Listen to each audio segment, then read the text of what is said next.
24 hours, 7 days a week.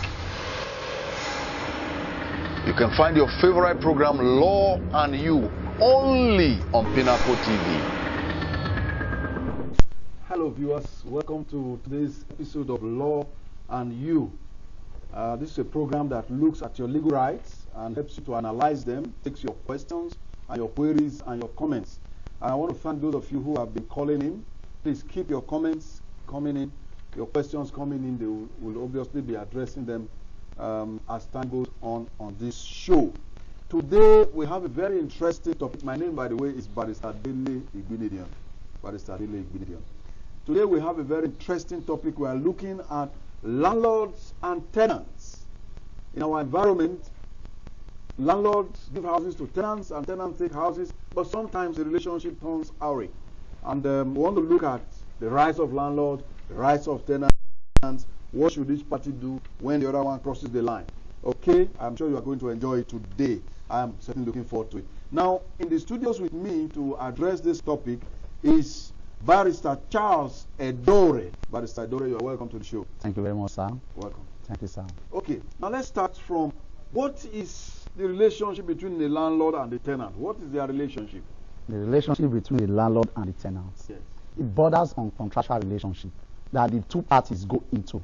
At the beginning, one agreed to lend out his own property and the other one agreed to be in possession of it for a period of time. This is the contractual relationship that they go into, and there's an agreement drawn from the beginning between the two parties by a legal advisor or a lawyer. That is very succinctly put. So there is a contractual relationship between the landlord and the tenant. Yes, so it's sir. not a question of the landlord doing the tenant a favor. No. Or the tenant doing the landlord a favor. No, they both went into contracts, a contractual relationship. None is doing each other a favor. I am paying to you whatsoever I'm going to enjoy for the period of time. I'm paying for it. And you are going to enjoy whatsoever I have paid for. So there is a contract, there is an agreement that is going to bind the two parties. So it's not that one is favoring the other party, no. Well, what if the agreement is not in writing? If the agreement is not in writing. Does the law have any presumptions? Any presumptions as to what the relationship between them is, even though they didn't write anything down? Or does it depend on what they agreed, verbally? You see, in law, verbal agreement is difficult to enforce. But when they both agree that we are going into a contract between two parties, on most occasions, so many persons really don't write. They don't draft anything. But when the relationship between the landlord and the tenant breaks down irretrievably, what are you going to anchor your claim on? There should be a written document in agreement that when it breaks down, you say you are abridging this. This is what we agreed on. Nobody can deny it because written words never lie. High position, sir. Written words never lie. Very, very succinctly put. But if a tenant is entering the property, most tenants are at some point desperate. They are looking for property. Please, they're asking friends, asking neighbors, asking agents, and the agent takes them to the property. They like the property. They move in. Are they really in a position to tell the landlord, you know what? If you don't put this in writing, I won't take the property. They are not in a position to tell the landlord. But a man that knows his onion, we know that I am going into a contract. I am bringing out 120,000 naira for an apartment, sometimes more than that. And there's no agreement written. Are you doing yourself a favor or a disservice? It is quite obvious you do yourself a great disservice. Because like I did say, when it breaks down irretrievably, you are the one to blame. You blame yourself for not doing what you are supposed to do at the right time. First thing is to be done first and right as at when due. And when so many water has passed under the bridge, you have yourself to blame. So what I advise of every other person outside there is for you to go into an agreement. Though, like the question they say that when there is no verbal agreement, when there is no written agreement, does the tenancy still subsist? Yes, it does subsist. It does. But the truth about it is that when there is trouble, when there is problem between the two parties, what are you going to enforce? That is the question you need to ask yourself. You will ask yourself. Okay, that's a good one. I hope members of the public, you are watching, viewers, and thinking aloud with Barrister Charles Edore. His question is, If you enter into a tenancy agreement and there is nothing written down, and the relationship breaks down between the tenant and the landlord, what will you enforce? What will you lean on? How do you prove the terms of the agreement? Okay, but fine, that's a good question. But I want us to look at what are the rights of a landlord. Because let's shift it to the other side first. The landlord builds a house, maybe he spends his life saving erecting a house, and the tenant walks in and says, I want the house. So what are the rights of the landlord? Does he have any rights at all? Yes, the landlord has rights. Yes. There are rights accrued to the landlord. The landlord's right is to make sure that the tenants have a quiet enjoyment of his own property that the tenant is coming into. The landlord has a right to the tenant enjoying his property? Yes, okay. Because the landlord cannot give a tenant a property where there is trouble. The tenant is not enjoying what he has paid for in the name of I am renting this apartment. Okay, we are looking at the rights of the landlord now. So the first right you have mentioned is the tenant pays for it. Yes. Okay. The tenant pays the for landlord. Okay, for the property. The tenant pays for the property. Okay. Then the right of the landlord to it goes down to seeing the tenant enjoy whatsoever. Like I did say, the tenant has to enjoy his own stay what he has paid for. But just something that occurred to me. Sorry to interrupt you, but this is important. How much should the tenant pay for accommodation? Is it at the sole discretion of the landlord? This property, I've built it. It's 300,000 naira. Take it or leave it. Within that environment where the tenant is coming to rent an apartment, yes, there is almost a standard rate within that environment that the landlord will maintain. Okay. And that is what he will ask his tenants to pay. Situation whereby in an environment where everybody is taking 50,000 naira per an apartment, and you are saying everybody should come and pay 100,000, it's outrageous. And it cannot, the tenant can come out and say, let me cry to a lawyer, let me cry to the court, and let him redress this, let the court redress this issue. So you are saying that it should be based on market forces. That is the environment. That is it. Different environments have different rates. Different rates. Okay, so the right of the landlord is to receive rent. He's entitled to enjoy what he has labored to build. He has to keep the external parts of the premises up to standard. Then he has to bring his house to a tenantable state. A tenantable state in the sense that the house should be the kind of house that you will rent. You will look at and you know that, yes, I'm renting an apartment, not where you are renting an apartment that is not up to standard and you are giving it out for people to rent. No, it has to be to a tenantable, a rentable state that a tenant can as well go into. Okay, let's look at the rights of the tenants now. What are the rights of the tenant? The rights of the tenant. Yes. The tenant. Does the tenant have rights at all? Yes. Okay. The tenant's right is to see that one, he pays his rent as at when due, and it is a right of. Is that a right now, a responsibility? It's. I would think paying rent should be a responsibility of the tenant. It goes either way, sir. Okay. It goes either way because where a tenant has a right and abuse such right, it falls on the tenant. It becomes a right for the landlord to say, I am stepping into that property to retrieve it from you because you have all the chances to pay and you never did. It's a right to know that this is my right to pay. Okay. And it is a right of the landlord to receive as at when due. So it becomes a contractual agreement between the landlord and the tenant. So it is a right of the landlord to receive rent as at when due. Not when the tenant likes to pay. No.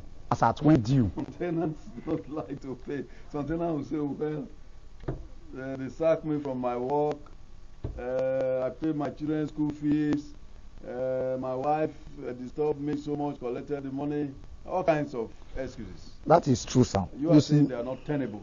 They are not tenable, sir. Okay. Because what I look at is this: when a tenant is at the mercy of the landlord, the tenant becomes a slave to the landlord. Because the contractual rights between the tenants, let us look at it from the angle of law. The contractual rights between the tenant and the landlord has broken down irretrievably. When you hold in arrear, it's a grant for the landlord to evict a tenant. Okay. So when a thing like Yes. you don't have money to pay. You go there and you see the face of the landlord, Yes. and you explain to the landlord, Yes. you are already owing in arrears. Well, that is very aptly put. I like the way you summarize it. Condition may warrant it at times, but it should not linger on. For It should long. not now become An opportunity for you to hold in arrears. to hold the landlord. Because the landlord also needs the money. Needs the money, doesn't it? Okay, I want us to take a short break, and then we'll be right back to continue looking at landlords and tenants, rights of each other and responsibilities of each other. We'll be right back after a short break. Please don't go away. 24 hours, 7 days a week. You can find your favorite program, Law and You, only on Pinnacle TV. Hello viewers, welcome back. I hope you are enjoying the program. We are looking at the rights of landlords as against the rights of tenants. And we've seen that the first right of the landlord is to receive his rent, his or her rent. And the first right of the tenant is to live in the rented apartment with quietness and enjoyment, not with trouble from the landlord. Okay, so we are talking with Barrister Charles Edore, who is really doing justice to this topic. Thank you so much, Barrister Edore. Now I want us to look at the right of the tenant to sublet the property. Does the tenant have a right to sublet? Yes, the tenants have rights to sublet. Okay. But on one condition, sir, that they both go into agreements from the beginning that I can sublet with the consent of the landlord. And when the tenant goes into that agreement and sublets without the consent of the landlord has every right to evict whosoever he meets in the house. And more so, where the consent is yielded to, yes, the landlord can claim whatsoever is accrued him from the tenants. And that is the position of the law. Okay, thank you. I like the way you put it again, that if there is anybody in the property to whom the tenant sublet without written permission from the landlord, the landlord can evict such a person. Yes. So that person will become a trespasser because he did not derive any sort of title, interest or title from the landlord. It's a trespasser. Okay. But an interesting point is this process of eviction. Will it follow the same process as that of the valid tenant, if I might use the word? It cannot follow the same process because the subleased tenant is not known to the landlord. Okay. And as such, cannot follow. You cannot give somebody that does not exist. As far as the landlord is concerned, the person that is subletted to does not exist. So the person that is subletted to actually doesn't have a valid contract. Unless with the consent, of the landlord. Yes. Okay, so members of the viewers, I hope that you will take note of this. If you are going to sublet, you want to make sure that the landlord has gives consent. Now, let us look at notices to quit.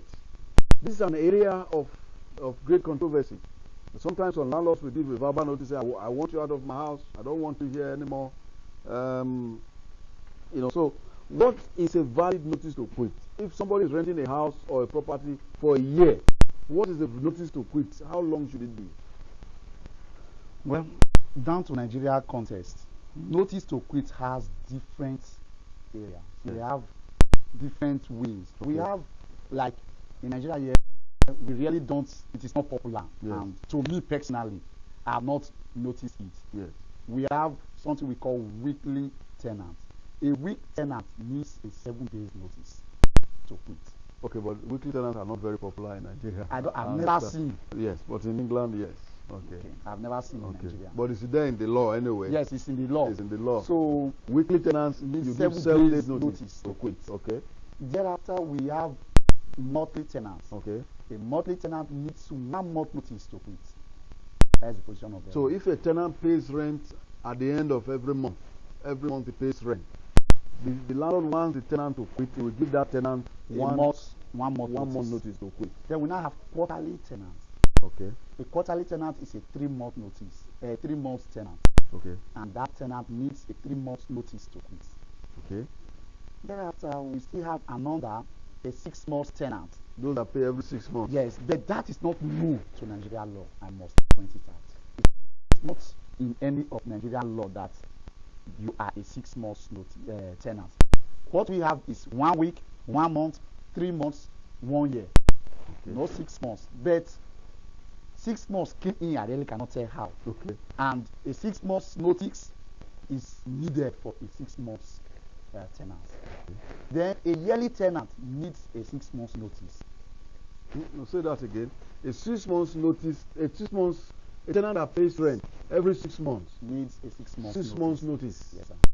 But a tenant that pays rent every year, 6 months notice too. not 1 year notice. Not 1 year notice. 6 months notice. Why? That is the Because question you of say the law. for 1 week is 7 days. Yes, sir. For 1 month is 1 month. Yes. For 6 months. For 3 months. For 3 months is 3 months. For 6 months. 6 months is is 6 6 months. months. Then 1 1 year. should have been 1 year. Okay. But the law says it is 6 months because it will do untold hardship Yes. to the landlord. If the landlord says, I want to evict somebody and I'm giving you 1 year notice, that means for 1 full year, the landlord will be patiently waiting for you to get a new apartment before you can move in. So it will do untold hardship. Though that may not be the reason for the draftsman to make it 6 months. Okay. But that is my own parental reason. Okay. Okay. But the law is that for The law is that for every yearly tenant Yes. is a 6 months notice, and for 6 months tenant is 6 months. What is the importance of this notice to quit? I mean, if you own a house and there's somebody in there and you don't want the person anymore, you can come and say, you know what, Mr. Man, I don't want you again. Please, can you leave tomorrow? Is it possible? You say no. Okay, what of next tomorrow? You say no. Okay, all right. Okay, take 3 or 4 days. Go and look for a place. Are you not allowed to do that? No, you are not allowed to do that. You're not allowed to The do position that. of the tenant should be protected. Okay. Because the landlord, if given such power, can bounce into any person's house at any time and evict. But where the landlord gets to know that you have months that you need to give to this person to look for an apartment and make money to pack into an apartment, you will either caution yourself to give or not. But there's still an advantage on the part of the landlord. It does not matter that the landlord gave you 6 months notice there for that 6 months, like it is popularly believed by so many persons, that you will not pay for the house again. That is not true. When you are giving 6 months notice, you are to pay for that 6 months. That is the position of the law. So the fact that landlord has given a notice to quit does not mean the tenant will say, well, I will not pay again. No. The tenant must still continue To pay. to pay to whom? To the landlord. If their relationship has broken down, landlord refuses to collect rent again Yes, sir. from the tenant. So landlord will feel, well, if I collect rent, it will look as if the notice I gave is now invalid. I was coming down to that. Okay. You see, we are only talked about the length Yes. of notice to quit. Okay. But when at the end of this, say 6 months, let us speak 6 months now, Yes. in as much as it appeared twice. Yes. At the end of these 6 months, the tenant refused to leave. What will the landlord now do? The landlord has to issue a 7 days quit notice. As at this time, he stops being the landlord. He becomes the owner because his relationship and the tenant has been severed. So he stops being the landlord. He becomes the owner, and the tenant becomes an inhabitant. So he becomes a owner and occupier. Okay. No, Becomes an occupier. Let me just clarify this for the members of the public. You are saying that after the quit notice would have expired, Yes.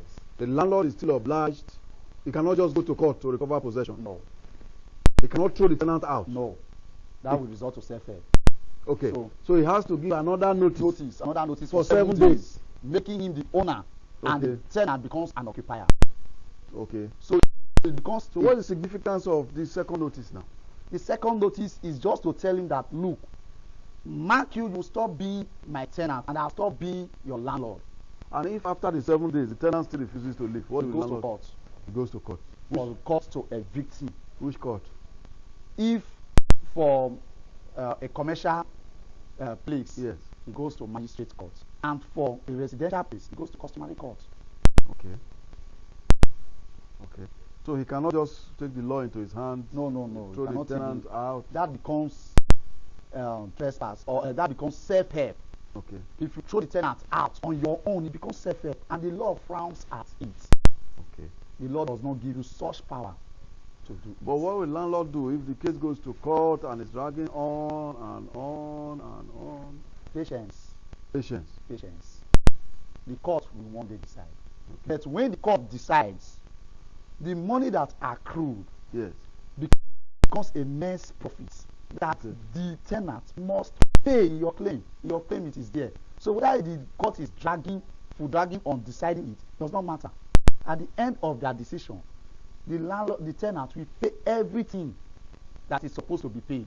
The only thing is you can no longer increase the rent when the matter is already in court. So the rent that is will just become... the only disadvantage. The rent will now remain what it used to be. The status quo must be maintained. Well, viewers at home, I hope you are enjoying this. Just one last question. And the grounds for recovery, apart from non-payment of rent, is there any other ground for the landlord to go to court and say, you know, I want my property? If the tenants are, you know, for example, destroying the property, is that the ground? Yes. The landlord can go to court at any time. There are so many grounds that the landlord, outside payment of rent, there are so many grounds. The landlord, if the landlord discovers that the tenant is using his house as nuisance to every other person's house and to himself, that's a ground. It's a ground. And also, if he's not taking care of the property. If he's not taking care of the property, it's a ground. Okay, and overcrowding is also. And overcrowding is also a ground. Okay, I think we'll have to do another show on this because we cannot exhaust everything today. I want to thank you, Barrister Charles Edore, for coming on the program. We have thoroughly enjoyed the presence here. Thank you so much. Thank you, viewers, for watching. My name remains Barrister Dele Igbinedion. If you want to contact us with your questions, your queries, or your comments, the phone numbers are 0805 9863 558, 0803 492 5560, or you can email at deleigb@yahoo.co.uk, or better still, get on my Facebook page, leave a message for me, www.facebook.com/dele.igbinedion. And please remember, no flashes, either you phone or you text us. We're looking forward to having you on subsequent editions of this program, where we'll be looking at very interesting topics. See you. Bye-bye for today. 24 hours, 7 days a week. You can find your favorite program, Law and You, only on Pinnacle TV.